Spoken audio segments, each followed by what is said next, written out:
유초등부 친구들 안녕. 오늘은 요한계시록 22장 6절부터 16절까지의 말씀을 통해서 상을 주시는 하나님이라는 제목으로 함께 말씀을 나누려고 해요. 오늘 말씀을 통해서 하나님께서는 어떠한 사람들에게 상을 주시는지, 그리고 그 주시는 상이 무엇을 의미하는지 우리 함께 말씀을 통해서 깨닫고 은혜를 나누는 귀한 시간이 되기를 소망합니다. 앞에 있는 그림을 보면 요한이가 등장을 해요. 이 요한이는 형이나 누나에 비해서 공부도 못하고 성적도 좋지 않았어요. 더군다나 형이나 누나는 많은 상장을 받아오는데 요한이는 아무런 상장도 받아오지를 못했어요. 그래서 이렇게 어깨가 축 늘어져 있는 모습을 하고 있는 거랍니다. 얼마 지나지 않아서 이 요한이가 잘하는 달리기라는 종목에서 입상을 하게 되었고, 결국에는 1등이라는 엄청난 큰 결과를 가져오게 되었어요. 그래서 부모님은 누구보다도 이 요한이가 달리기를 해서 1등한 이 상장을 가장 좋아하고 기뻐하셨어요.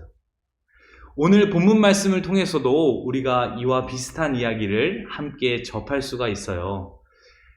사도 요한은 성령에 이끌려서 천국의 모습을 보게 됩니다. 천국의 모습이 어떠한지 너무 궁금하지 않나요? 사도 요한이 환상 가운데 천국을 보기를 수정같이 빛나는 생명수 강이 흐르고 있고, 양쪽 옆으로는 생명나무의 열매들이 가득하고, 또한 그 하나님의 나라는 아픔도 없고 슬픔도 없고 너무나 행복한 곳이라는 것을 보았어요. 바로 그곳이 천국, 하나님이 계신 곳이라는 것을 사도 요한은 환상 가운데 보게 된 것이죠. 그때 천사가 나타나서 이야기했어요. 내가 속히 오겠다. 너희가 행한 대로 상을 줄 것이다. 천사가 나타나서 예수님의 말을 전해준 거예요. 예수님께서는 약속하셨어요. 반드시 내가 다시 올 것이고 너희가 행한 대로 상을 줄 것이다. 그렇다면 상을 받는 사람은 어떤 사람들을 의미하는 걸까요? 바로 예수님을 기다리는 사람, 또한 말씀대로 사는 사람, 그러한 사람들을 하나님께서는 상을 주시는 사람이다 라고 말씀하시는 거예요. 예수님께서 요한복음 14장 3절에서 이렇게 말씀하셨어요. 가서 너희를 위하여 거처를 예비하면 내가 다시 와서 너희를 내게로 영접하여 나 있는 곳에 너희도 있게 하리라. 아멘. 예수님께서 다시 와서 예수님이 계신 곳에 우리도 있게 하시겠다라고 말씀을 하시는 거예요. 바로 이렇게 예수님의 말씀을 붙잡고 기다리는 사람, 그러한 사람을 예수님께서 기다리시고 찾으시고 또한 상을 주신다라는 말씀이죠. 또한 두 번째로는 하나님의 말씀대로 사는 사람을 의미해요.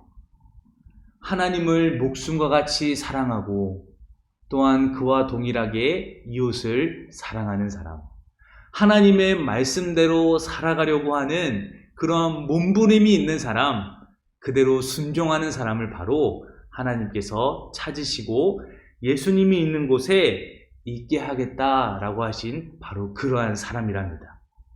예수님께서 곧 오겠다, 내가 상을 줄 것이다 라고 말씀하셨어요. 그렇다면 예수님께서 주시고자 하시는 상이란 무엇일까요? 우리 친구들은 예수님께 어떠한 상을 받고 싶으세요? 집에서 내가 받고 싶은 상을 한번 적어본다면 더 좋을 것 같아요. 하지만 하나님께서 말씀하시는 상은 우리 친구들이 말하는 것 이상의 의미가 있어요. 더 큰 가치가 있어요. 우리 친구들이 종이에 열심히 적었던 상도 물론 하나님께서 주실 거예요. 그리고 무엇보다 우리가 하나님께 받을 수 있는 가장 귀한 상은 하나님을 더욱더 사랑하게 하시고 하나님과 함께 있는 그 시간들, 그 영원한 시간들이 무엇보다 가장 가치 있게 여겨지고 다른 무엇보다도 하나님을 찬양하고 경배하고 주님만을 사랑하는 것이 가장 큰 기쁨이고 행복이라고 고백하게 하시는 것, 그러한 영광스러움이 하나님께서 우리에게 주실 상이다라는 것을 우리 친구들이 잊지 않았으면 좋겠어요. 세상의 금은보화보다 내가 가지고 있는 주머니에 있는 것보다 하나님을 더 사랑하고 하나님과 더욱더 깊은 교제 가운데 있을 때 나의 큰 만족감과 기쁨이 있는 것처럼 우리 친구들이 하나님 나라에서 하나님과 함께 깊이 교제하고 주님 한 분만으로 인하여서 만족하는 그 영광스러움이 하나님께서 주시는 가장 큰 상이 되어지는 하나님의 축복과 은혜가 있기를 간절히 소망합니다. 마라나타라는 뜻이 있어요. 예수님 어서 오세요 라는 뜻인데요, 우리 친구들이 마음속에 늘 간직하는 단어였으면 좋겠어요. 마라나타, 예수님, 내가 예수님의 말씀대로 살아가고 주님께서 다시 오시겠다고 하셨던 그 말씀을 믿고 기다립니다. 마라나타, 예수님 어서 오세요 라는 마음을 품고 날마다 고백하는 우리 친구들이 되기를 소망합니다. 전도사님을 따라서 오른손을 들고 오늘의 결심을 하도록 할게요. 마라나타, 마라나타, 예수님 어서 오세요. 다시 오실 예수님 환영합니다. 유초등부 친구들 안녕.